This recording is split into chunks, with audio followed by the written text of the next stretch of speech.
सबसे पहले आपको शीर्षक में उदासीनता देखने को मिलेगी। यहाँ पर दिया हुआ है 50% से भी कम रहती हैं उपस्थित कौन? आंगनबाड़ी सेविका और सहायिका। और टिफिन लेकर आते हैं बच्चे।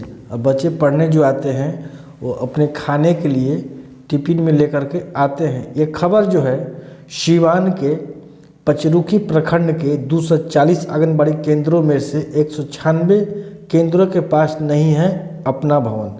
बात बिल्कुल सही है। बिहार में ये सीवान जिला के पचरुखी ही नहीं है, बहुत से सारे प्रखंड हैं और जो कि जिला है जो अभी भी आंगनबाड़ी केंद्रों को अपना भवन नहीं है, जबकि किराए पर जो आंगनबाड़ी चल रही हैं उनको प्रति वर्ष किराए में खर्च हो रहे हैं, लाखों में खर्च होते हैं जो किराए पर चल रहे हैं आंगनबाड़ी केंद्र। चलिए आगे आपको हम बताते चले। पचरुखी में 85% आंगनबाड़ी केंद्रों के पास अपना भवन नहीं है।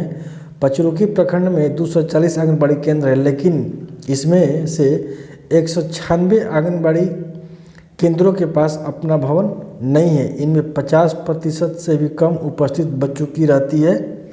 पचरुखी में आंगनबाड़ी केंद्रों के भवन का निर्माण नहीं होने का सबसे बड़ा कारण जमीन की अनुपलब्धता बताई जा रही है। यहाँ पर जमीन नहीं मिल रहा है।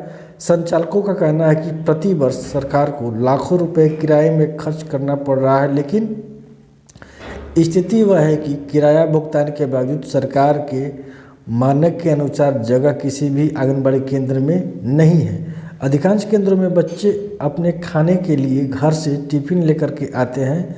पचरुखी प्रखंड क्षेत्र के विभिन्न पंचायतों में सैकड़ों आंगनबाड़ी केंद्र किराए के मकान में जैसे तैसे चल रहे हैं। किराए के मकान में चल रहे कई आंगनबाड़ी केंद्रों में शौचालय और शुद्ध पेयजल जैसी बुनियादी सुविधाएं भी उपलब्ध नहीं हैं।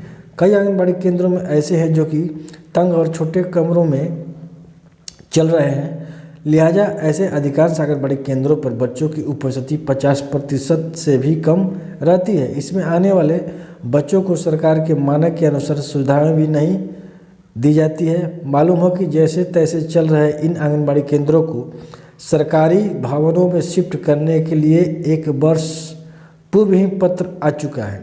देखिए यहाँ पर बड़ी खबर, मात्र 44 आंगनबाड़ी केंद्र ही सरकारी भवन में चलते हैं। बाल विकास परियोजना कार्यालय पचरुखी से मिली जानकारी के मुताबिक पचरुखी प्रखंड क्षेत्र में कुल 240 आंगनबाड़ी केंद्र है, जिनमें कि 196 आंगनबाड़ी किराए के मकान में चलते हैं। यहाँ मात्र 44 आंगनबाड़ी केंद्र ही सरकारी भवन में चलते हैं। मखनूपुर मुखिया उपेंद्र कुमार सिंह बताते हैं कि हमारे पंचायत में वार्ड नंबर 1, वार्ड नंबर 7 और वार्ड नंबर 13 में ICDS भवन उपलब्ध है, फिर भी यहाँ आंगनबाड़ी केंद्र किराए के मकान में चलते हैं। मुखिया के मुताबिक मखनूपुर पंचायत क्षेत्र के सरकारी विद्यालयों में पर्याप्त जगह है, फिर भी विभाग के अधिकारियों को मिली से संबंधित आंगनबाड़ी केंद्रों को वहां शिफ्ट नहीं किया जाता है और भ्रष्टाचार को बढ़ावा दिया जाता है। यहाँ भ्रष्टाचार की भी बात मुखिया द्वारा कहा जा रहा है। क्या कहते हैं पचरुखी के उप प्रमुख? किराए के मकानों में चल रहे आंगनबाड़ी केंद्रों में THR के दौरान न तो मानकों का ख्याल रखा जाता है और न ही गुणवत्ता का। प्रखंड क्षेत्र के अधिकांश आंगनबाड़ी केंद्रों पर भंग, मूंग दाल, मसाले, नमक और तेल THR में नहीं दिए जाते हैं। उप प्रमुख के मुताबिक इसको लेकर के अक्सर वीडियो की बैठक में माननीय सदस्य आवाज़ उठाते हैं। प्रीसीडिंग रजिस्टर में भी ये बातें अंकित जाती है, मगर संबंधित अधिकारी ध्यान नहीं देते हैं। प्रकाश चंद्र प्रसाद उप प्रमुख पचरुखी प्रखंड क्या कहते हैं? CDPO किराए के मकानों में चल रहे आंगनबाड़ी केंद्रों को नज़दीकी प्राथमिक विद्यालय और सरकारी भवनों में शिफ्ट करने के लिए सभी सेवकाओं के पत्र के माध्यम से निर्देश कर दिया गया है। इस महीने ऐसी सभी आंगनबाड़ी केंद्रों को सरकारी भवन में शिफ्ट कर दिया जाएगा। THR में मानकों और गुणवत्ता की अनदेखी को लेकर के हमें अभी तक कोई शिकायत नहीं मिली है। शिकायत मिलने पर कार्रवाई की जाएगी। किरण बाला दिवाकर CDPO है पचरुखी प्रखंड की, किरण बाला दिवाकर जो कि CDPO हैं।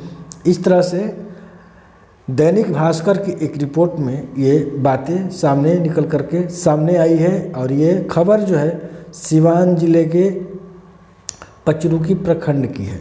पचरुखी प्रखंड में 240 आंगनबाड़ी केंद्रों में से 196 केंद्र के पास नहीं है अपना भवन।